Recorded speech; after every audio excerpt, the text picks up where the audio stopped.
Hi, ಎಲ್ಲರಿಗೂ ನಮಸ್ಕಾರ. Good evening. ಫೈರ್ಫ್ಲೈ ನನ್ನ ಫಸ್ಟ್ ಸಿನಿಮಾ. ಅದು ತಾತ ಬರ್ಡೇ ದಿನ ಬರ್ತಾ ಇರೋದು ನಂಗೆ ತುಂಬ ಖುಷಿ ಆಗ್ತಾಯಿದೆ. ಆಮೇಲೆ ಮೂವಿ ಬಗ್ಗೆ ಎಲ್ಲ ಫುಲ್ ಟೀಮ್ ಎಲ್ಲ ಹೇಳಿದ್ದಾರೆ ಆಗಲೇ.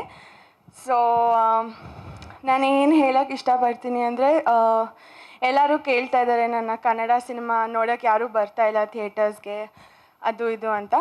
ಬರ್ತಾರೆ, ನಾವು ಕನ್ಸಿಸ್ಟೆಂಟಾಗಿ ಒಳ್ಳೆ ಸಿನಿಮಾ ಕೊಡ್ತಾಯಿದ್ರೆ ಬರ್ತಾರೆ, ಡೆಫಿನೆಟ್ಲಿ ಬರ್ತಾರೆ. ಸೊ ಏಪ್ರಿಲ್ 24th ನಮ್ಮ ಸಿನಿಮಾ ರಿಲೀಸ್ ಆಗ್ತಾಯಿದೆ. ಸೊ ಎಲ್ಲರೂ ಬಂದು ಥಿಯೇಟರ್ಸಲ್ಲಿ ನೋಡಬೇಕು.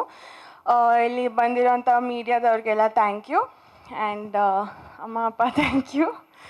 ಆ್ಯಂಡ್ ನಾನು ವಂಶಿ, ಅಭಿಲಾಷ್, ವರ್ಧನ, ನಮ್ಮ ಚರಣ್ ಸರ್, ನಮ್ಮ ಇಡೀ ಟೀಮ್ ತುಂಬ ಆನೆಸ್ಟಾಗಿ ಪ್ರೀತಿಯಿಂದ ಒಂದು ವೆರಿ ಸ್ವೀಟ್ ಫ್ಯಾಮಿಲಿ ಮೂವಿನ ಮಾಡಿದ್ದೀವಿ. ಸೊ ಪ್ಲೀಸ್ ಬಂದು ಥಿಯೇಟರ್ಸಲ್ಲಿ ನೋಡಿ. Thank you. ಗ್ಯಾರಂಟಿ ನ್ಯೂಸ್, ಸುದ್ದಿ ಖಚಿತ, ನ್ಯಾಯ ನಿಶ್ಚಿತ.